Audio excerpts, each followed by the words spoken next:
بسم اللہ الرحمن الرحیم۔ رسول اللہ صلی اللہ تعالی علیہ وسلم کے وہ ارشادات پیش خدمت ہیں جن سے عالم برزخ کی وسعت اور وہاں کی راحتوں اور تکلیفوں کا حال معلوم ہوگا، اور اس امر کا پورا یقین ہو جائے گا کہ مرنے والے کو یوں سمجھنا کہ وہ مر گیا، ختم ہو گیا، اس کا جسم گل سڑ کر مٹی ہو گیا، اور اب کسی قسم کے عذاب یا آرام و راحت سے واسطہ نہیں۔ یہ بالکل غلط اور ناواقفیت ہے۔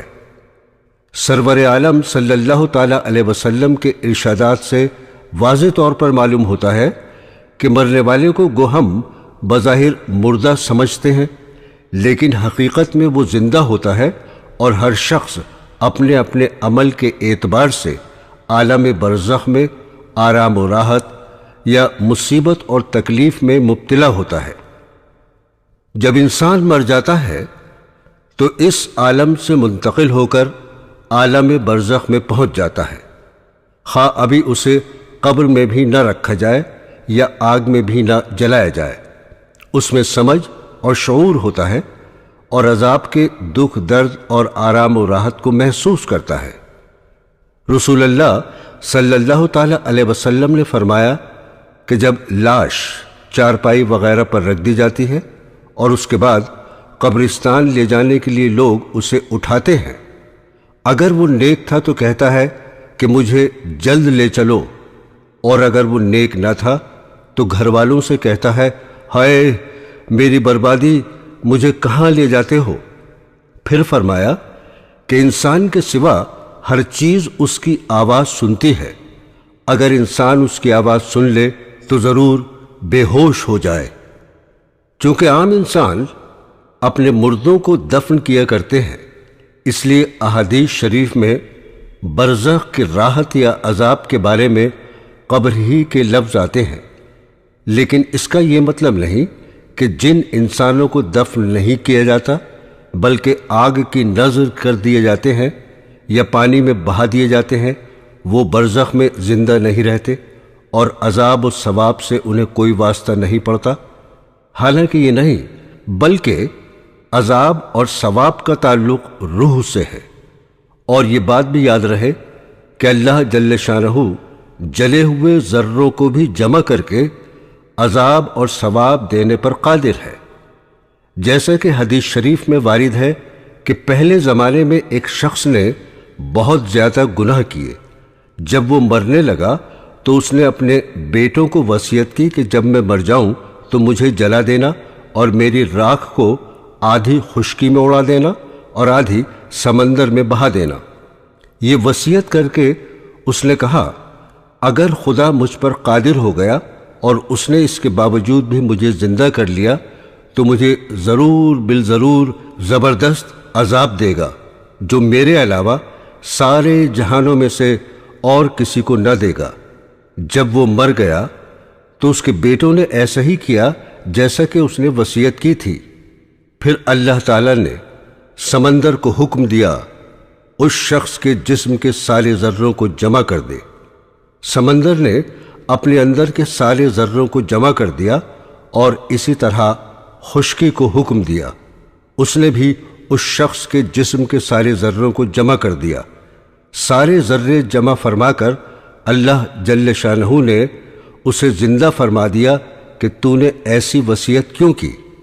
اس نے عرض کیا، اے میرے پروردگار، تیرے ڈر سے میں نے ایسا کیا، اور آپ خوب جانتے ہیں۔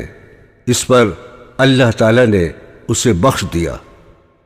حضرت براء بن عازب رضی اللہ تعالیٰ عنہ فرماتے ہیں، ہم رسول اللہ صلی اللہ تعالی علیہ وسلم کے ساتھ ایک انصاری کی میت کے ہمراہ قبرستان گئے۔ جب قبر تک پہنچے تو دیکھا کہ قبر کھودی جا رہی ہے اور قبر کی تیاری میں دیر ہے۔ اس وجہ سے نبی کریم صلی اللہ تعالی علیہ وسلم بیٹھ گئے، اور ہم بھی آپ کے آس پاس بادب بیٹھ گئے، اور اتنے ساکت جیسے ہمارے سروں پر پرندے بیٹھے ہیں۔ رسول اللہ صلی اللہ تعالی علیہ وسلم کے ہاتھ مبارک میں ایک لکڑی تھی جس سے وہ زمین کورید رہے تھے۔ جیسے کوئی غمگین کیا کرتا ہے۔ آپ نے سر مبارک اٹھا کر فرمایا کہ قبر کے عذاب سے پناہ مانگو۔ 2 یا 3 مرتبہ یہی فرمایا، پھر فرمایا کہ جب مومن بندہ دنیا سے جانے اور آخرت کا رخ کرنے کو ہوتا ہے تو اس کی طرف آسمان سے فرشتے اترتے ہیں جن کے سفید چہرے سورج کی طرح روشن ہوتے ہیں۔ ان کے ساتھ جنتی کفن ہوتا ہے اور جنت کی خوشبو ہوتی ہے۔ یہ فرشتے اس قدر ہوتے ہیں کہ جہاں اس کی نظر پہنچے وہاں تک بیٹھ جاتے ہیں، پھر ملک الموت تشریف لاتے ہیں، حتیٰ کہ اس کے سر کے پاس بیٹھ جاتے ہیں اور فرماتے ہیں، اے پاکیزہ روح، اللہ کی مغفرت اور اس کی رضامندی کی طرف نکل کر چل۔ چنانچہ اس کی روح اس طرح سہولت سے نکل آتی ہے جیسے مشکیزہ میں سے قطرہ بہتا ہوا باہر آ جاتا ہے۔ پس اسے حضرت ملک الموت علیہ السلام اپنے ہاتھ میں لے لیتے ہیں۔ ان کے ہاتھ میں لیتے ہی دوسرے فرشتے جو دور تک بیٹھے ہوتے ہیں پل بھر بھی ان کے ہاتھ سے نہیں چھوڑتے، حتیٰ کہ اسے لے کر جنتی کفن اور جنتی خوشبو میں رکھ کر آسمان کی طرف چل دیتے ہیں۔ اس خوشبو کے متعلق ارشاد فرمایا کہ زمین پر جو کبھی عمدہ سے عمدہ خوشبو مشک کی ہو سکتی ہے اس جیسی وہ خوشبو ہوتی ہے۔ پھر فرمایا کہ اس روح کو لے کر فرشتے آسمان کی طرف چڑھنے لگتے ہیں، اور فرشتوں کی جس جماعت پر بھی ان کا گزر ہوتا ہے وہ کہتے ہیں، یہ کون پاکیزہ روح ہے؟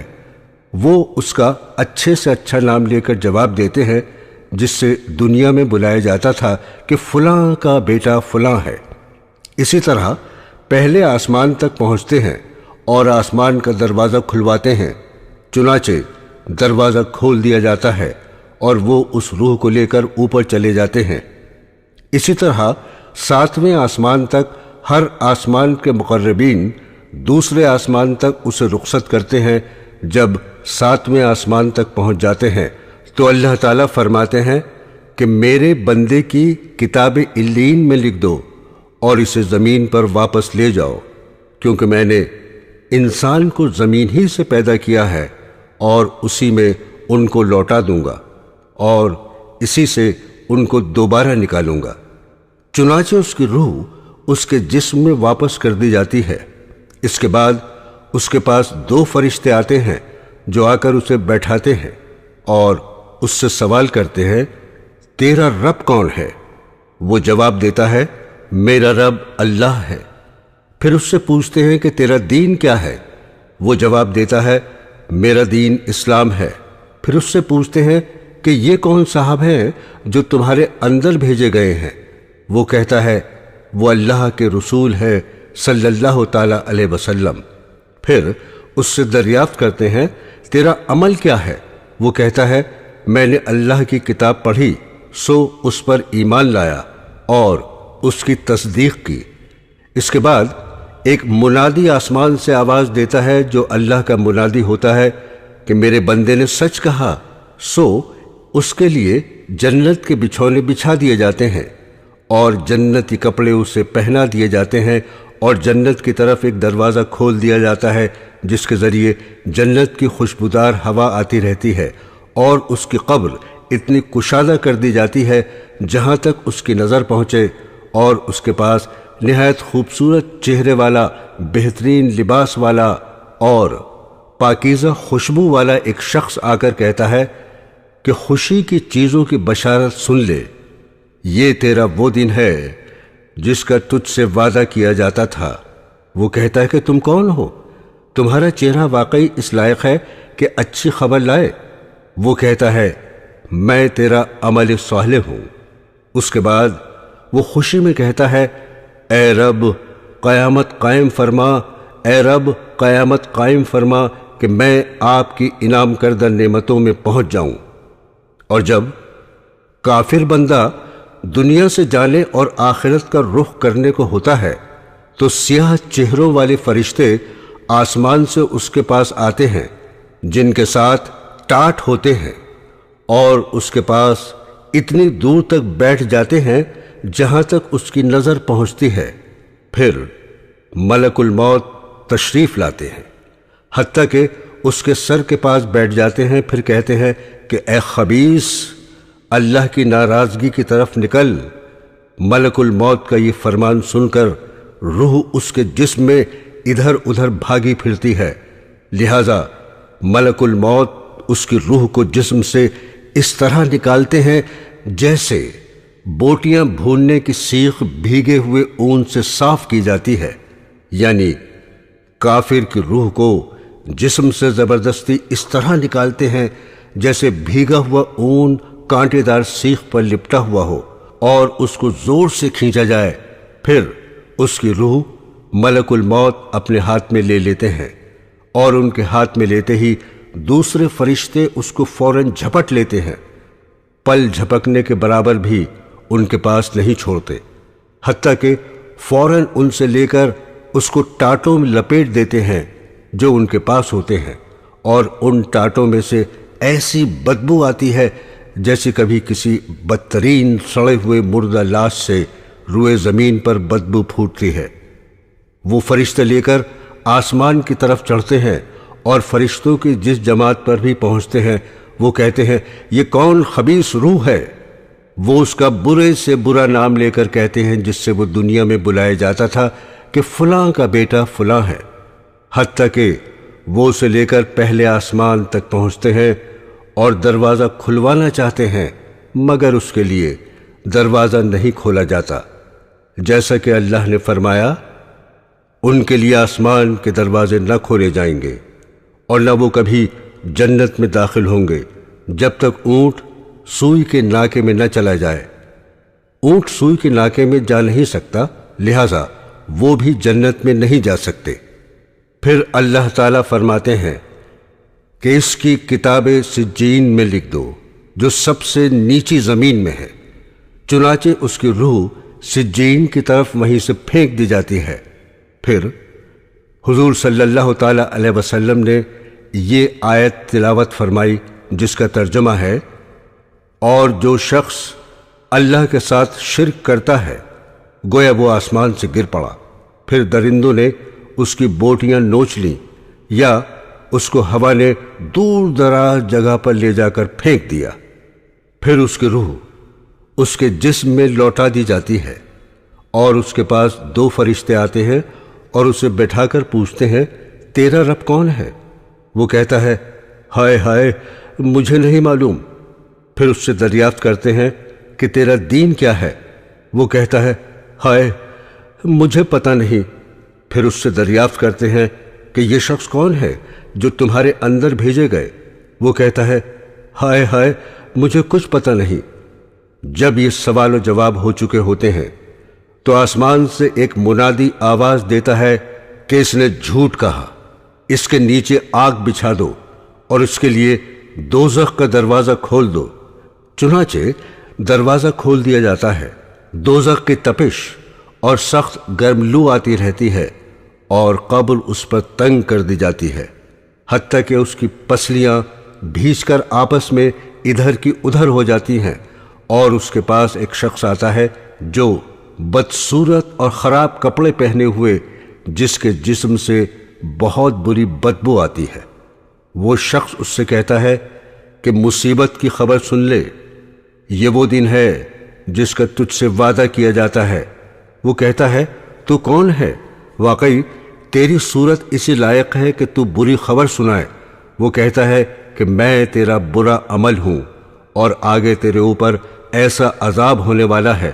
یہ سن کر وہ اس ڈر سے کہ قیامت میں یہاں سے زیادہ عذاب میں گرفتار ہوں گا، پھر یوں کہتا ہے کہ اے رب قیامت قائم نہ کر۔ قبر میں مومن کا بے خوف ہونا اور اس کے سامنے جنت پیش ہونا۔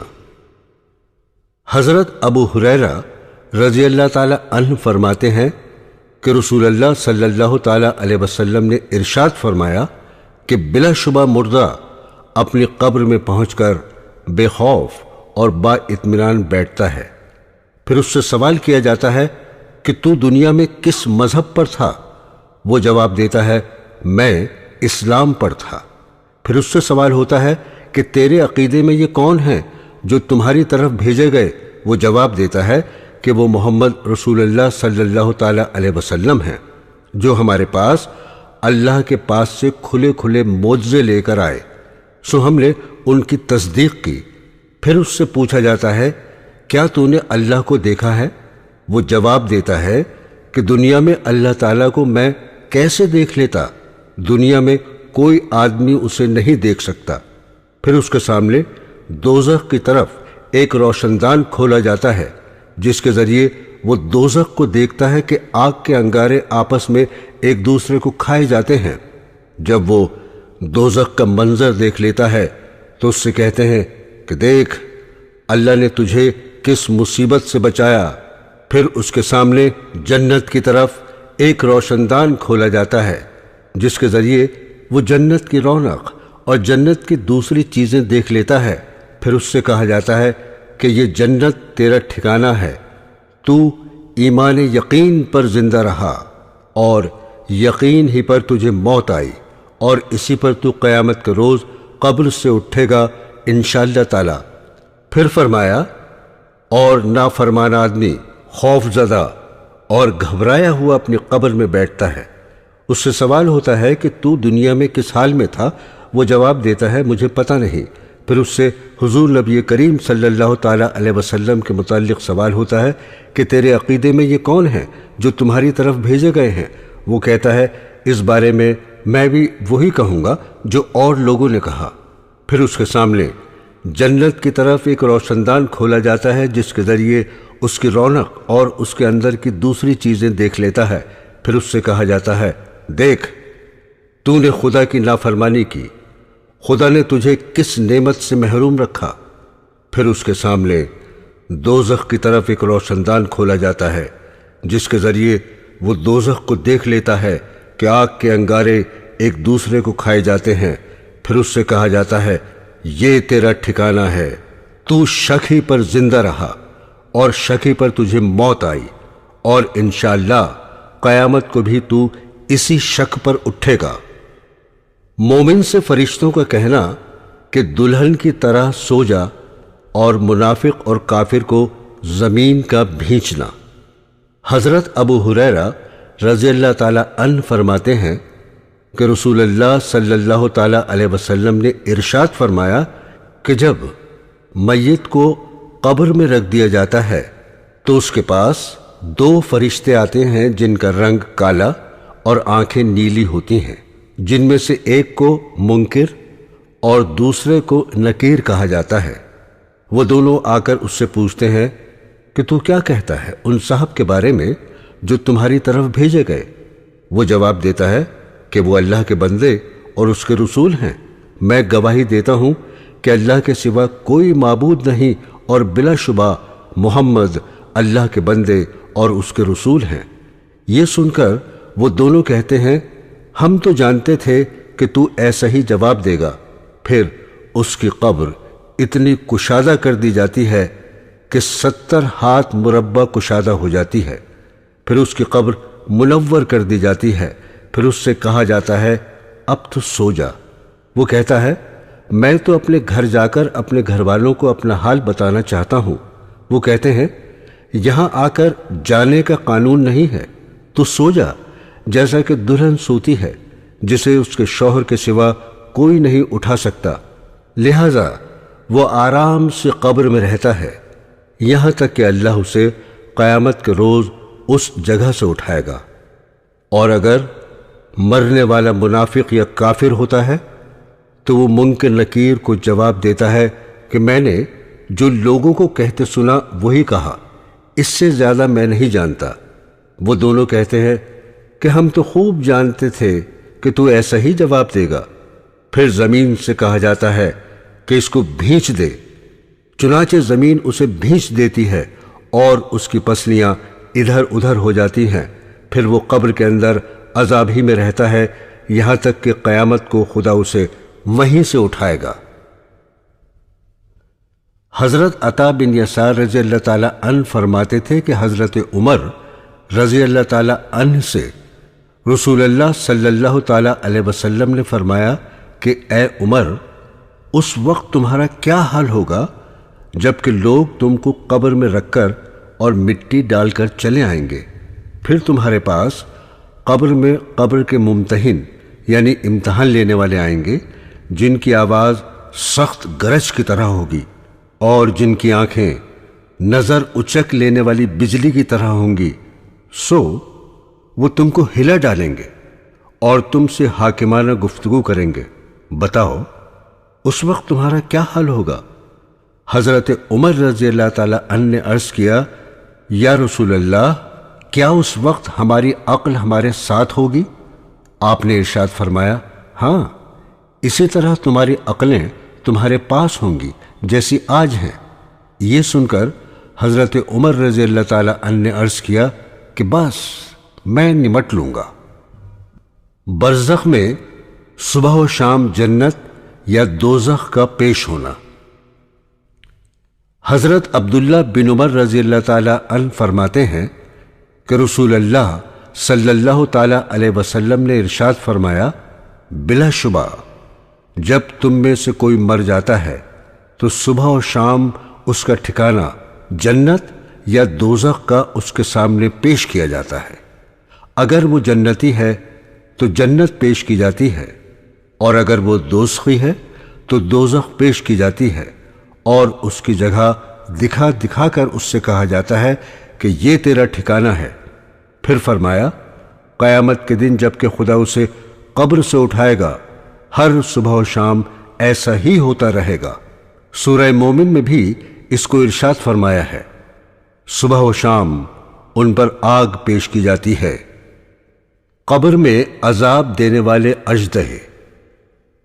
حضرت ابو سعید خدری رضی اللہ تعالی عنہ فرماتے ہیں کہ رسول اللہ صلی اللہ تعالی علیہ وسلم نے ارشاد فرمایا کہ قبر میں کافر پر ضرور 99 اژدہے مقرر کیے جاتے ہیں جو قیامت تک اسے ڈستے رہتے ہیں۔ ان کے زہر کا یہ عالم ہے کہ اگر ان میں سے ایک بھی زمین پر پھنکار مار دے تو زمین بالکل سبزی نہ اگائے، یعنی ان کے زہر کا یہ اثر ہے کہ ان میں سے ایک اژدہا بھی اگر ایک دفعہ زمین کی طرف پھنکار مار دے تو اس کے زہر کے اثر سے زمین گھاس کا ایک تنکا بھی اگانے کے قابل نہ رہے۔ جیسے ایٹم بم اور دیگر مہلک آلات کو دیکھ کر اس ارشاد نبوی صلی اللہ تعالی علیہ وسلم کے سمجھنے میں ذرا بھی تأمل کی گنجائش نہیں رہتی۔ قبر میں عذاب کی وجہ سے میت کا چیخنا اور لوہے کے گرز سے اس کا مارا جانا۔ ایک روایت میں ہے کہ رسول اللہ صلی اللہ تعالی علیہ وسلم نے ارشاد فرمایا، جب کافر جواب دیتا ہے کہ ہائے ہائے مجھے پتہ نہیں، تو آسمان سے ایک منادی آواز دیتا ہے کہ اس نے جھوٹ کہا، اس کے نیچے آگ بچھا دو اور اسے آگ کا پہناوا پہنا دو اور اس کے لیے دوزخ کا ایک دروازہ کھول دو۔ چنانچہ دروازہ کھول دیا جاتا ہے جس کے ذریعے دوزخ کی تپش اور سخت گرم لو آتی رہتی ہے اور اس کی قبر تنگ کر دی جاتی ہے۔ پھر اس کے عذاب دینے کے لیے ایک عذاب دینے والا مقرر کر دیا جاتا ہے جو اندھا اور بہرا ہوتا ہے۔ اس کے پاس لوہے کا گرز ہوتا ہے جس کی حقیقت یہ ہے کہ اگر وہ پہاڑ پر مار دیا جائے تو پہاڑ ضرور مٹی ہو جائے۔ پھر ارشاد فرمایا، اس گرز کو ایک مرتبہ مارتا ہے تو اس کی آواز کو انسان اور جنات کے علاوہ پورب اور پچھم کے درمیان ساری مخلوق سنتی ہے۔ ایک مرتبہ مارنے سے وہ مٹی ہو جاتا ہے اور پھر لوٹا دی جاتی ہے۔ بخاری اور مسلم کی ایک روایت میں ہے کہ اس گرز کے مارے جانے سے وہ اس زور سے چیختا ہے کہ انسان اور جنات کے سوا اس کے قریب کی ہر چیز اس کی چیخ و پکار سنتی ہے۔ یہاں یہ بات دریافت طلب ہے کہ انسان اور جنات کو میت کے مارنے اور اس کے چیخنے کی آواز کیوں نہیں سنائی دیتی؟ دراصل اس کی وجہ یہ ہے کہ انسان اور جنات کو عالم برزخ سے واسطہ پڑتا ہے اور وہاں کے عذاب و ثواب سے دوچار ہونا ہے۔ اگر ان کی قبر کا عذاب دکھا دیا جائے یا کانوں سے وہاں کی مصیبت کی چیخ و پکار سن لیں تو ایمان لے آئیں اور نیک عمل کرنے لگے۔ حالانکہ خدا کے یہاں ایمان بالغیب معتبر ہے کہ صرف اس کے رسول صلی اللہ تعالی علیہ وسلم کی بات سن کر مان لیں، خواہ سمجھ میں آئے یا نہ آئے۔ بہرحال آپ ہی کی بات مانیں، اسی کو ایمان فرمایا گیا ہے۔ ارشاد خداوندی ہے، بلا شبہ جو لوگ اپنے رب سے بن دیکھے ڈرتے ہیں ان کے لیے مغفرت ہے اور بڑا اجر ہے۔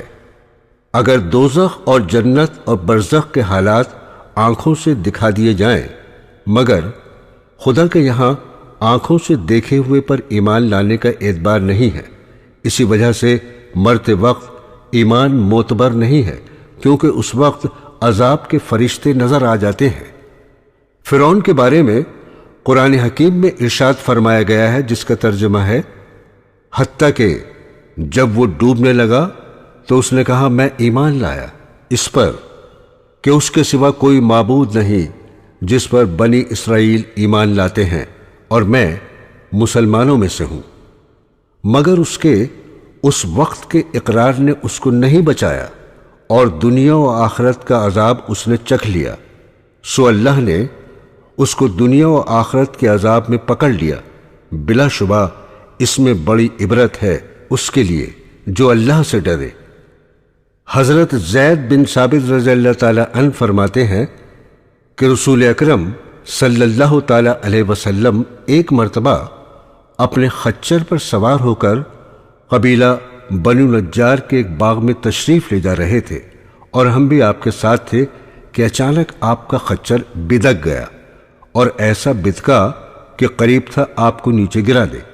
وہیں 5 یا 6 قبریں تھیں۔ ان کے بارے میں رسول اللہ صلی اللہ تعالی علیہ وسلم نے دریافت کیا، فرمایا کہ ان قبروں کو کون پہچانتا ہے؟ ایک شخص نے عرض کیا، میں پہچانتا ہوں۔ آپ صلی اللہ تعالی علیہ وسلم نے اس سے دریافت فرمایا کہ کب مرے تھے؟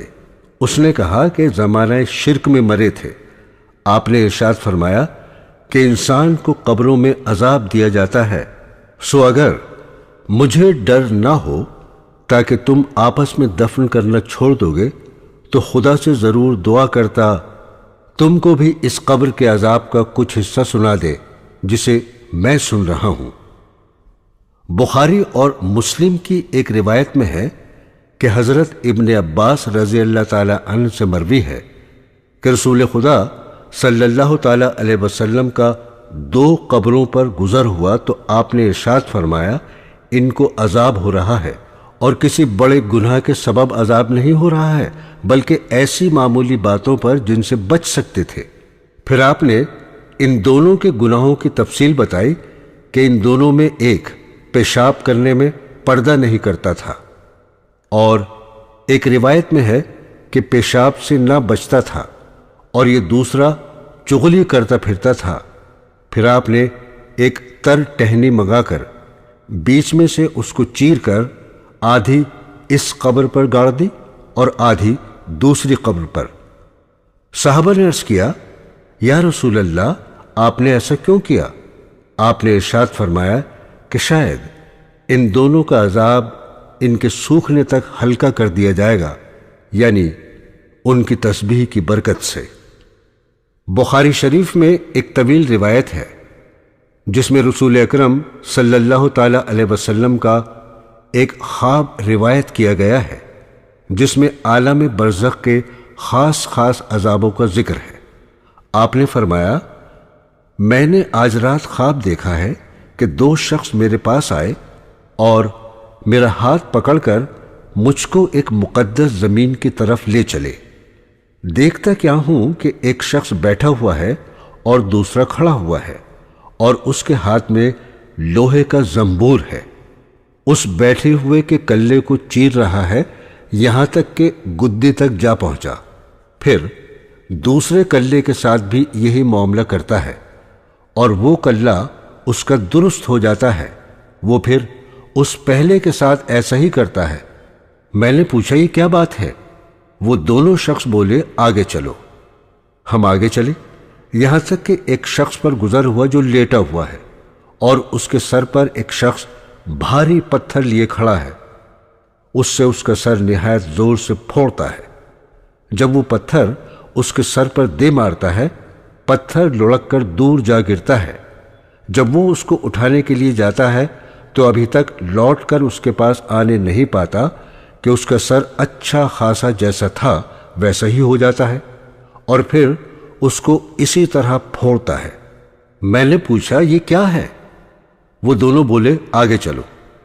یہاں تک کہ ہم ایک غار پر پہنچے جو مثل تنور کے تھا، نیچے سے فراخ اور اوپر سے تنگ۔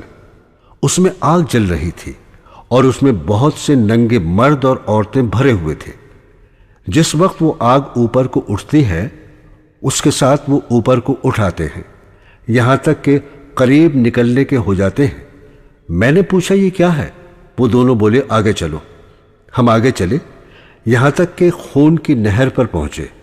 اس کے بیچ میں ایک شخص کھڑا ہوا تھا، اور نہر کے کنارے پر ایک شخص کھڑا ہے اور اس کے سامنے بہت سے پتھر پڑے ہیں۔ وہ نہر کے اندر والا شخص نہر کے کنارے آتا ہے۔ جس وقت نکلنا چاہتا ہے، کنارے والا شخص اس کے منہ پر پتھر اس زور سے مارتا ہے کہ وہ پھر اپنی اصلی جگہ جا پہنچتا ہے۔ پھر جب بھی وہ کنارے کی طرف آنا چاہتا ہے، اسی طرح پتھر مار کر ہٹا دیتا ہے۔ میں نے پوچھا، یہ کیا ہے؟ وہ دونوں بولے، آگے چلو۔ ہم آگے چلے، یہاں تک کہ ایک ہرے بھرے باغ میں پہنچے۔ اس میں ایک بڑا درخت ہے اور اس کے نیچے ایک بوڑھا آدمی اور بچے بیٹھے ہیں۔ اس درخت کے قریب ایک اور شخص بیٹھا ہوا ہے اور اس کے سامنے آگ جل رہی ہے اور وہ دھونک رہا ہے۔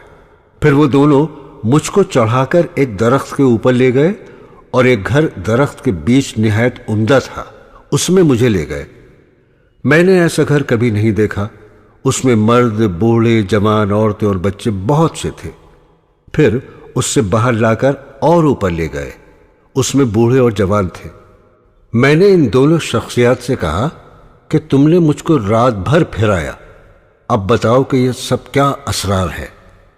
انہوں نے کہا، وہ شخص جو تم نے دیکھا تھا، جس کے کلے چیرے جاتے تھے، وہ شخص جھوٹا ہے، جھوٹی باتیں کیا کرتا تھا، اور وہ باتیں تمام جہان میں مشہور ہو جاتی تھیں۔ اس کے ساتھ قیامت تک یوں ہی کرتے رہیں گے۔ اور جس کا سر پھوڑتے ہوئے دیکھا، وہ شخص ہے کہ اللہ تعالیٰ نے اس کو علم قرآن دیا، رات کو اس سے غافل ہو کر سو رہا اور دن کو اس پر عمل نہ کیا، قیامت تک اس کے ساتھ یہی معاملہ رہے گا۔ اور جن کو تم نے آگ کے غار میں دیکھا تھا، وہ سود کھانے والا ہے۔ اور درخت کے نیچے جو بوڑھے شخص تھے، وہ حضرت ابراہیم علیہ السلام تھے، اور ان کے ارد گرد جو بچے تھے، وہ لوگوں کی نابالغ اولاد، اور جو آگ دھونک رہا تھا وہ داروغہ دوزخ تھا۔ اور پہلا گھر جس میں آپ داخل ہوئے وہ عام مسلمانوں کا ہے، اور یہ دوسرا گھر شہیدوں کا ہے، اور میں جبرائیل ہوں اور یہ میکائیل ہے۔ پھر بولے، سر اوپر اٹھاؤ۔ میں نے سر اوپر اٹھایا تو میرے اوپر ایک سفید بادل نظر آیا۔ بولے کہ یہ تمہارا گھر ہے۔ میں نے کہا کہ مجھ کو چھوڑ دو، میں اپنے گھر میں داخل ہوں۔ بولے، ابھی تمہاری عمر باقی ہے، پوری نہیں ہوئی، اگر پوری ہو چکی ہوتی تو ابھی چلے جاتے۔ جاننا چاہیے کہ انبیاء کا خواب وہی ہوتا ہے۔ یہ تمام واقعات سچے ہیں۔ اس حدیث میں کئی چیزوں کا حال معلوم ہوا۔ اول، جھوٹ کا کہ کیسی سخت سزا ہے، دوسرے عالم بے عمل کا، تیسرے زنا کا، چوتھے سود کا۔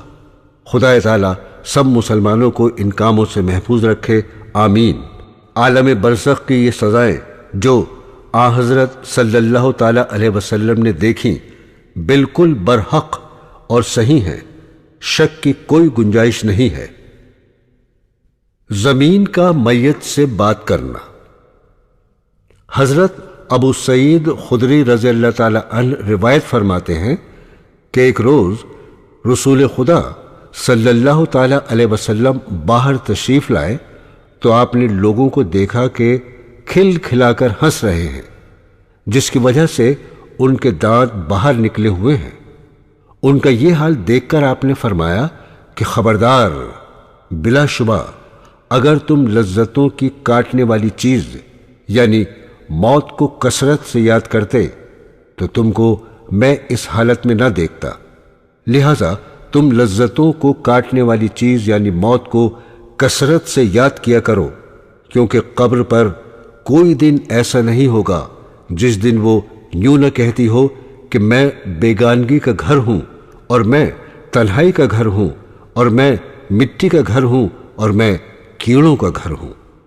پھر فرمایا، جب مومن بندہ دفن کر دیا جاتا ہے تو اس سے قبر کہتی ہے کہ مرحبا، تو اپنے ہی گھر آیا ہے، مرحبا، بلا شبہ تو مجھے ان سب سے زیادہ محبوب تھا جو مجھ پر چلتے ہیں، سو جب تو آج میرے سپرد کر دیا گیا ہے اور میرے پاس آ گیا ہے تو اب میرا سلوک دیکھے گا کہ میں تیرے ساتھ کیا اچھا سلوک کرتی ہوں۔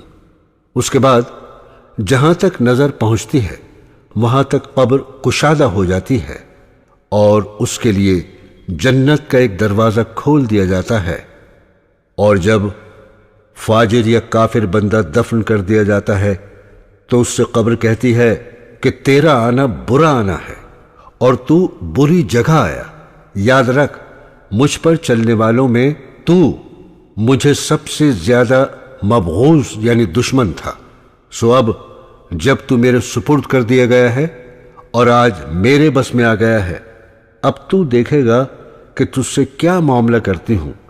اس کے بعد وہ اسے اس طرح بھینچتی ہے کہ اس کی دائیں پسلیاں بائیں پسلیوں میں اور بائیں پسلیاں دائیں پسلیوں میں گھس جاتی ہیں۔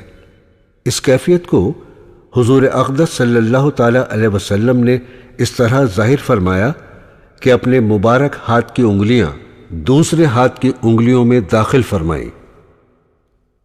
برزخ والوں کا میت سے پوچھنا کہ فلاں کا کیا حال ہے۔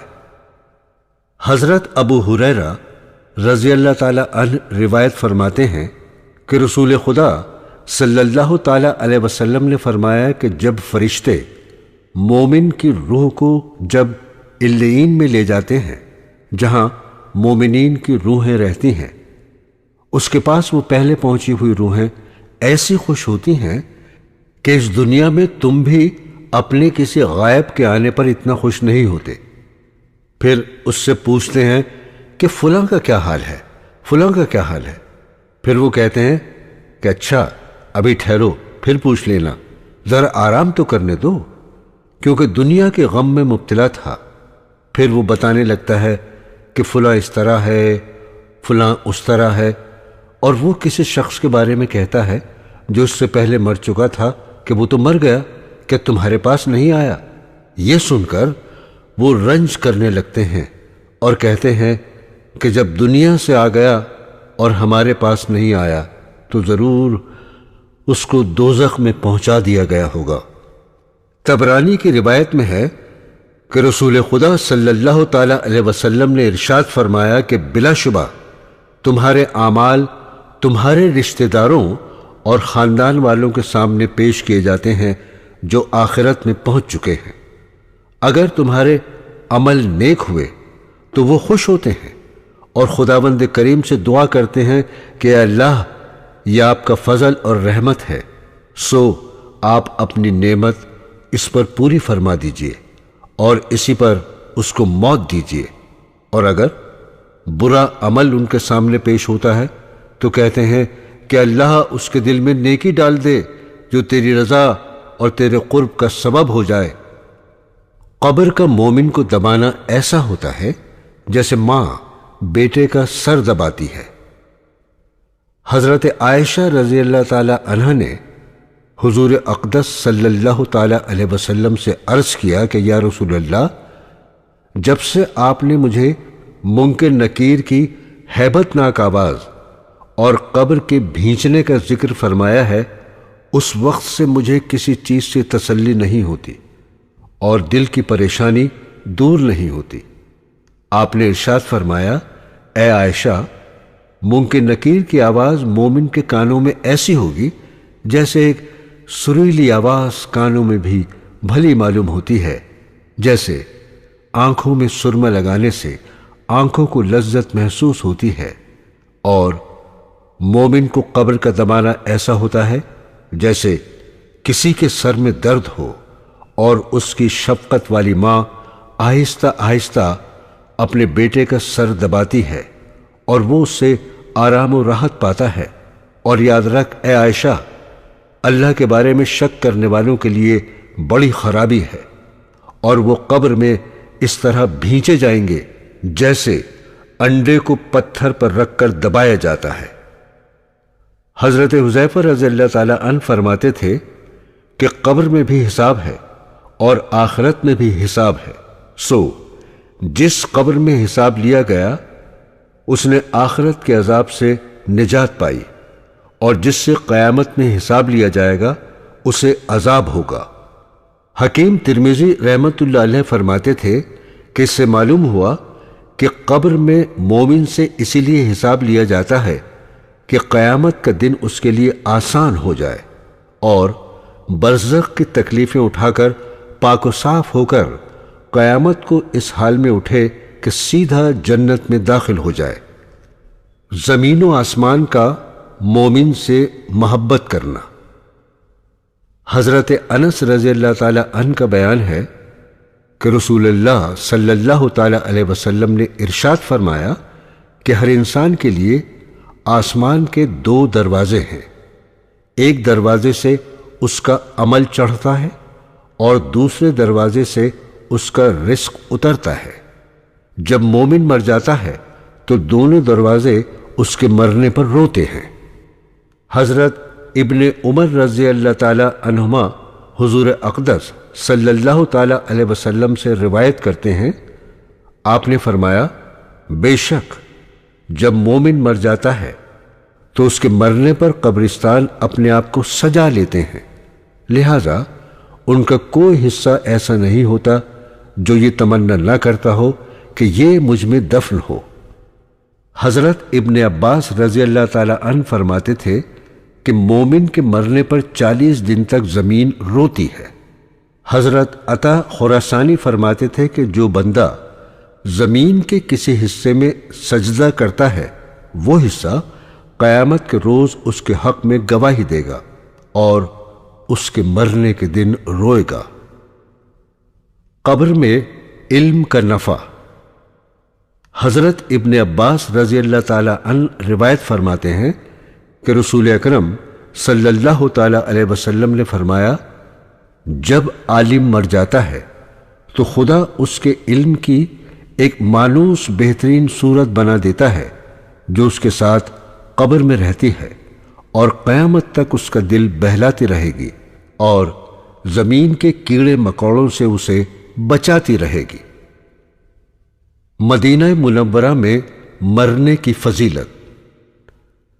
حضرت عمر رضی اللہ تعالی عنہ فرماتے ہیں کہ رسول اللہ صلی اللہ تعالی علیہ وسلم نے ارشاد فرمایا کہ جس سے ہو سکے موت مدینے میں اختیار کرے، اس لیے کہ جو مدینے میں مرے گا میں اس کے لیے شفاعت کروں گا۔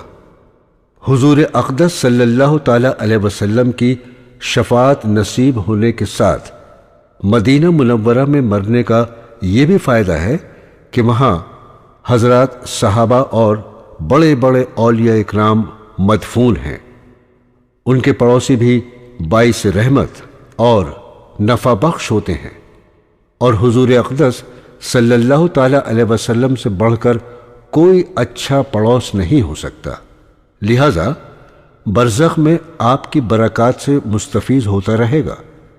حضرت ابن عباس رضی اللہ تعالی عنہ فرماتے ہیں کہ رسول اللہ صلی اللہ تعالی علیہ وسلم سے سوال کیا گیا کہ کیا اچھا پڑوسی آخرت میں نفع دیتا ہے؟ ارشاد فرمایا، یہ بتاؤ دنیا میں نفع دیتا ہے یا نہیں؟ عرض کیا، حضور دنیا میں تو نفع دیتا ہے۔ ارشاد فرمایا، اسی طرح آخرت میں بھی نفع دے گا۔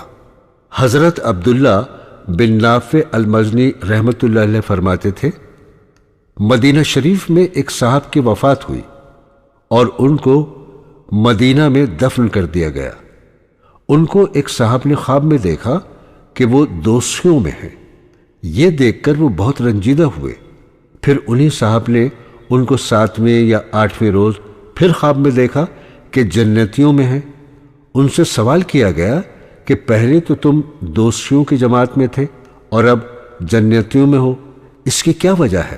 تو فرمایا، ہمارے پڑوس میں ایک نیک شخص دفن کر دیے گئے ہیں جن کی سفارش آس پاس کے 40 پڑوسیوں کے بارے میں قبول کر لی گئی، انہی 40 میں میں بھی تھا۔ کن لوگوں کو عذاب قبر نہیں ہوگا؟ حضرت عبداللہ بن عباس رضی اللہ تعالی عنہ سے روایت ہے کہ رسول اللہ صلی اللہ تعالی علیہ وسلم کے ایک صحابی نے قبر پر خیمہ لگا لیا اور ان کو پتہ نہ تھا کہ یہ قبر ہے۔ خیمے میں بیٹھے بیٹھے کیا دیکھتے ہیں کہ نیچے قبر ہے اور اس میں ایک انسان ہے جو سورہ ملک پڑھ رہا تھا۔ اس نے پوری سورت ختم کر دی۔ یہ واقعہ انہوں نے رسول اللہ صلی اللہ تعالی علیہ وسلم کی خدمت میں عرض کیا تو آپ نے فرمایا کہ یہ سورت عذاب قبر کو روکنے والی ہے اور اللہ کے عذاب سے قبر والے کو بچاتی ہے۔ حضرت ابو ہریرہ رضی اللہ تعالی عنہ سے روایت ہے کہ رسول اللہ صلی اللہ تعالی علیہ وسلم نے فرمایا کہ بلا شبہ قرآن میں ایک سورت ہے جس کی 30 آیتیں ہیں۔ اس نے ایک شخص کی سفارش کی یہاں تک کہ وہ بخش دیا گیا۔ پھر فرمایا کہ وہ سورت ہے سورہ ملک۔ بزرگوں نے بتایا کہ سورہ سجدہ اور سورہ ملک عذاب سے بہت ہی زیادہ بچانے والی ہیں۔ ان کو روزانہ پڑھ کر سونا چاہیے۔ رسول اللہ صلی اللہ تعالی علیہ وسلم ان دونوں کو پڑھے بغیر نہ سوتے تھے۔ حضرت خالد بن معدان جو ایک تابعی ہیں، ان دونوں صورتوں کے بارے میں فرمایا کرتے تھے کہ یہ دونوں صورتیں اپنے پڑھنے والے کے لیے قبر میں اللہ سے جھگڑیں گی اور دونوں میں سے ہر ایک کہے گی، اے اللہ، اگر میں تیری کتاب میں ہوں تو اس کے حق میں میری سفارش قبول فرما، اور اگر میں تیری کتاب میں نہیں ہوں تو مجھے اپنی کتاب سے مٹا دے۔ یہ بھی فرماتے تھے کہ یہ پرندوں کی طرح اپنے پڑھنے والے پر پھیلا دیں گی اور اسے عذاب قبر سے بچا لیں گی۔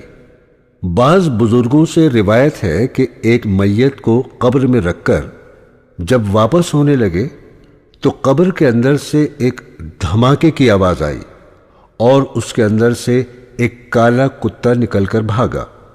ایک بزرگ نے اس کتے سے کہا، تیرا ستیہ ناس ہو کمبخت، تو کون بلا ہے؟ اس نے کہا، میں اس میت کا بد عمل ہوں۔ انہوں نے اس سے پوچھا کہ یہ جو دھماکے کی آواز آئی ہے اس کی چوٹ کس کے لگی ہے؟ کتے نے کہا، اس کی چوٹ میرے لگی ہے، اور میت محفوظ رہی کیونکہ اس کے پاس سورہ یاسین اور اس کے علاوہ وہ سورتیں آ گئیں جن کا وہ ورد رکھتا تھا۔ ان صورتوں نے مجھے اس کے پاس نہ جانے دیا اور مار کر باہر نکال دیا۔ اس سے معلوم ہوا قبر میں اچھے اور برے اعمال کا مقابلہ ہوتا ہے اور جو قوی ہوتے ہیں وہی غالب آ جاتے ہیں۔ قبر کے عذاب و امتحان سے محفوظ رہنے والا۔ حضرت ابو ایوب رضی اللہ تعالی عنہ سے روایت ہے کہ رسول اکرم صلی اللہ تعالی علیہ وسلم نے ارشاد فرمایا کہ جو شخص دشمن سے مقابل ہوا اور پھر ثابت قدم رہا حتیٰ کہ مقتول غالب ہو گیا تو قبر میں اس کا امتحان یعنی سوال و جواب نہیں ہوگا۔ دوسری روایت میں ہے جو حضرت ابو امامہ رضی اللہ تعالی عنہ سے مروی ہے کہ حضرت صلی اللہ تعالی علیہ وسلم نے ارشاد فرمایا کہ جس نے اللہ کی راہ میں سرحد کی حفاظت کی اس کو خدا قبر کے فتنے سے امن میں رکھے گا۔ پیٹ کے مرض میں مرنے والا۔ رسول اکرم صلی اللہ تعالی علیہ وسلم نے ارشاد فرمایا کہ جس کو اس کے پیٹ کے مرض نے قتل کر دیا اس کو قبر میں عذاب نہ دیا جائے گا۔ پیٹ کے کئی امراض ہیں۔ ان میں سے جو بھی موت کا سبب بن جائے اس کو قبر میں عذاب نہیں ہوگا، مثلا ہیضہ، پیٹ کا درد وغیرہ وغیرہ۔ جمعے کی رات یا جمعے کے دن مرنے والا۔ حضرت عبداللہ بن عمر رضی اللہ تعالیٰ عنہ روایت فرماتے ہیں کہ رسول خدا صلی اللہ تعالیٰ علیہ وسلم نے ارشاد فرمایا کہ جو بھی مسلمان مرد ہو یا عورت جمعے کے دن یا جمعے کی رات میں مرتا ہے اسے خدا قبر کے فتنے سے محفوظ رکھتا ہے۔ رمضان میں مرنے والا۔ حضرت انس بن مالک رضی اللہ تعالیٰ عنہ فرماتے تھے کہ بلا شبہ رمضان کے مہینے میں مردوں سے قبر کا عذاب اٹھا لیا جاتا ہے۔ کون سے اعمال قبر کے عذاب سے بچاتے ہیں؟ حضرت ابو ہریرہ رضی اللہ تعالیٰ عنہ روایت فرماتے ہیں کہ رسول اللہ صلی اللہ تعالیٰ علیہ وسلم نے ارشاد فرمایا کہ قسم ہے اس ذات کی جس کے قبضے میں میری جان ہے، بلا شبہ جب میت کو قبر میں رکھ دیا جاتا ہے تو دفن ہونے کے بعد جب لوگ واپس ہوتے ہیں ان کے جوتوں کی آواز تک وہ سنتا ہے، سو اگر وہ مومن ہوتا ہے تو نماز اس کے سرہانے آ جاتی ہے اور زکوٰۃ اس کے داہنی طرف آ جاتی ہے اور روزے اس کے بائیں طرف آ جاتے ہیں، اور لوگوں کے ساتھ اس نے جو خیر اور نیکی اور بھلائی کی تھی وہ اس کے پیروں کی طرف آ جاتی ہے۔ اگر اس کے سرہانے کی جانب سے عذاب آتا ہے تو نماز کہتی ہے میری طرف سے جگہ نہ ملے گی، پھر اس کی داہنی طرف سے عذاب آتا ہے تو زکوٰۃ کہتی ہے میری طرف سے جگہ نہ ملے گی، پھر بائیں طرف سے عذاب آتا ہے تو روزے کہتے ہیں ہماری جانب سے جگہ نہ ملے گی، پھر پیروں کی طرف سے عذاب آتا ہے تو امور خیر اور نیکی اور احسان کے جو کام لوگوں کے ساتھ کیے تھے وہ کہتے ہیں ہماری جانب سے جگہ نہ ملے گی، ہم تجھے اندر نہیں گھسنے دیں گے۔ نبیوں کے جسم کو قبر نہیں گلا سکتی۔ حضرت اوس بن اوس رضی اللہ تعالیٰ عنہ فرماتے ہیں کہ رسول اللہ صلی اللہ تعالیٰ علیہ وسلم نے ارشاد فرمایا کہ بلا شبہ تمہارے سب دنوں سے بہتر جمعے کا دن ہے۔ اسی روز حضرت آدم علیہ السلام پیدا کیے گئے اور اسی روز انہوں نے وفات پائی۔ اسی روز سور پھونکا جائے گا اور اسی روز سور کی آواز سن کر لوگ بے ہوش ہوں گے، لہذا اس روز تم مجھ پر کثرت سے درود بھیجا کرو کیونکہ تمہارا درود مجھ پر پیش کیا جاتا ہے۔ صحابہ نے عرض کیا یا رسول اللہ ہمارا درود آپ پر کیوں کر پیش ہوگا حالانکہ آپ قبر شریف میں مٹی میں مل جائیں گے؟ آپ نے ارشاد فرمایا کہ بے شک خدا نے نبیوں کے جسم کو زمین کے لیے حرام فرما دیا ہے، وہ نبیوں کے جسموں کو نہیں گلائے گی۔ مرنے کے بعد صدقہ جاریہ کا ثواب۔ حضرت ابو امامہ رضی اللہ تعالیٰ عنہ فرماتے ہیں کہ رسول اللہ صلی اللہ تعالیٰ علیہ وسلم نے ارشاد فرمایا کہ 4 شخصوں کو مرنے کے بعد بھی ان کا اجر پہنچتا رہے گا۔ 1 جس نے اسلامی سرحد کی حفاظت کی ہو، 2 جس نے علم دین کا کچھ حصہ کسی کو سکھایا ہو، 3 جس نے عوام کے فائدے کے لیے کوئی چیز وقف کی ہو، اس کا اجر بھی اس کو پہنچتا رہے گا جب تک کوئی اس سے فائدہ اٹھاتا رہے گا، جیسے کہ کسی نے مدرسہ جاری کیا یا مسافر خانہ بنوایا یا مسجد بنوائی، اور 4 جس نے نیک اولاد چھوڑی ہو جو اس کے لیے دعا کرے۔ اور حضرت ابو ہریرہ رضی اللہ تعالی عنہ سے یہ بھی مروی ہے کہ رسول خدا صلی اللہ تعالی علیہ وسلم نے ارشاد فرمایا بلا شبہ اللہ تعالی نیک بندے کا درجہ جنت میں بلند فرما دے گا۔ وہ کہے گا اے خدا یہ درجہ مجھے کیسے ملا؟ اللہ جل شانہ ارشاد فرمائیں گے تیری اولاد نے تیرے لیے استغفار کی جس کی وجہ سے یہ مرتبہ تجھ کو ملا؟ دوسری روایت میں ہے کہ قیامت کے روز بعض آدمیوں کے ساتھ پہاڑوں کے برابر نیکیاں ہوں گی۔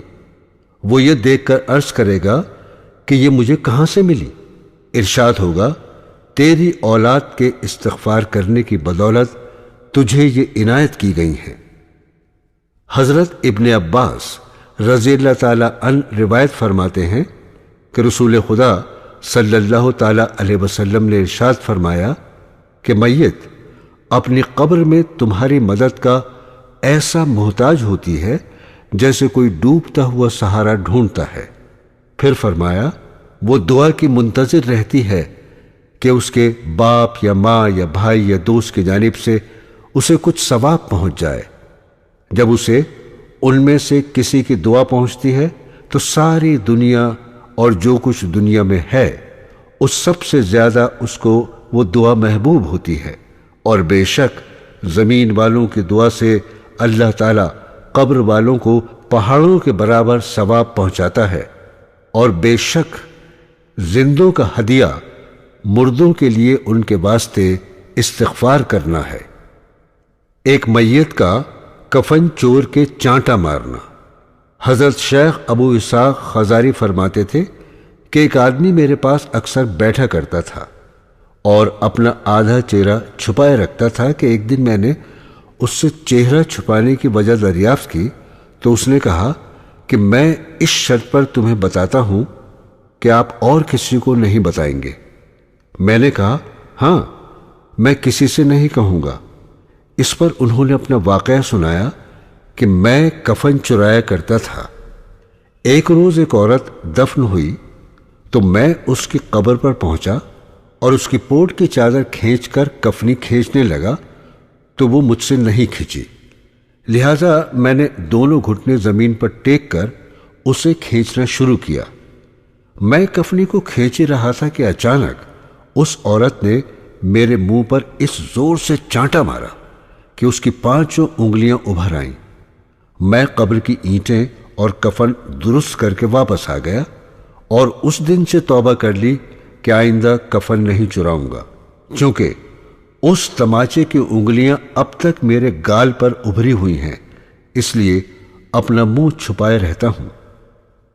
اس کے قریب ایک واقعہ اور ہے کہ ایک شیخ اپنے ایک مرید کی لاش کو غسل دینے لگے تو میت نے ان کا انگوٹھا پکڑ لیا۔ انہوں نے فرمایا بیٹا میرا انگوٹھا چھوڑ دو، مجھے معلوم ہے کہ تم مرے نہیں بلکہ ایک عالم سے دوسرے عالم کی طرف منتقل ہوئے ہو۔ ایک شخص کے لیے 30 قبریں کھودی اور ہر ایک میں سانپ نکلا۔ ایک بے نمازی کا واقعہ ہے کہ جب وہ مر گیا تو لوگوں نے اس کے لیے قبر کھدوائی۔ کیا دیکھتے ہیں کہ قبر میں ایک بہت بڑا سانپ ہے۔ پھر انہوں نے دوسری قبر کھدوائی تو اس میں بھی وہ سانپ نکلا، غرضے کہ اس کے لیے 30 کے قریب قبریں کھودی گئیں اور ہر ایک میں ویسا ہی سانپ نکلتا رہا۔ آخر کار یہ سمجھ کر کہ اللہ کے عذاب سے کوئی نہیں بچا سکتا، اسی سانپ کے ساتھ اسے دفن کر دیا گیا۔ شہداء سے اللہ جل شانہ کا خطاب۔ ایک مشہور تابعی روایت کرتے ہیں کہ ہم نے حضرت عبداللہ بن مسعود رضی اللہ تعالی عنہ سے اس آیت کی تفسیر پوچھی۔ آیت کا ترجمہ ہے، اور جو لوگ اللہ کی راہ میں قتل کیے گئے اور ان کو مردہ مت سمجھو بلکہ زندہ ہیں، اپنے رب کے قریب ہیں، ان کو رزق ملتا ہے۔ تو حضرت عبداللہ بن مسعود رضی اللہ تعالی عنہ نے فرمایا کہ ہم اس کی تفسیر رسول اللہ صلی اللہ تعالی علیہ وسلم سے دریافت کر چکے ہیں۔ پھر فرمایا شہداء کی روحیں سبز رنگ کے پرندوں کے پوٹوں میں ہیں، ان کے لیے عرش الہی کے نیچے قندیل لٹکے ہوئے ہیں، وہ جہاں چاہیں جنت میں چلتی پھرتی ہیں، پھر ان قندیلوں میں آ کر ٹھہر جاتی ہیں۔ اللہ رب العزت نے ان سے فرمایا کہ تم جانتے ہو؟ انہوں نے عرض کیا کہ ہم کیا چاہیں؟ حالانکہ جہاں چاہتے ہیں جنت میں چلتے پھرتے ہیں۔ چنانچہ 3 بار خدا نے ان سے یہی سوال و جواب فرمایا۔ سو جب انہوں نے یہ سمجھ لیا کہ جب تک ہم جواب نہ دیں گے سوال ہی ہوتا رہے گا، تو انہوں نے یہ عرض کیا کہ ہم یہ چاہتے ہیں کہ ہماری روحیں ہمارے جسموں میں واپس کر دی جائیں، حتیٰ کہ ہم دوبارہ تیری راہ میں قتل کر دیے جائیں۔ سو جب پروردگار عالم نے ان سے معلوم کر لیا کہ ان کو کوئی حاجت نہیں تو چھوڑ دیے گئے، اور پھر ان سے سوال نہیں کیا گیا، یعنی وہاں کی کوئی چیز انہوں نے طلب نہیں کی، اور سوال کیا تو دنیا میں واپسی کا سوال کیا جو قانون کے خلاف ہے، لہذا پھر ان سے سوال نہ کیا گیا۔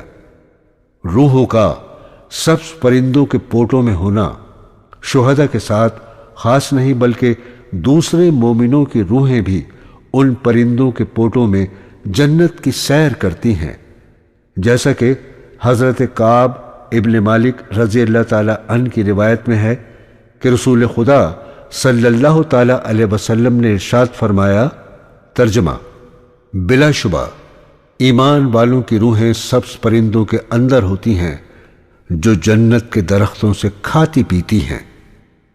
تو برادران اسلام، قبر کے حالات، واقعات اور عذاب کے بارے میں سن کر ہم اپنی زندگی کو زیادہ سے زیادہ اعمال صالحہ میں خرچ کریں گے، آمین۔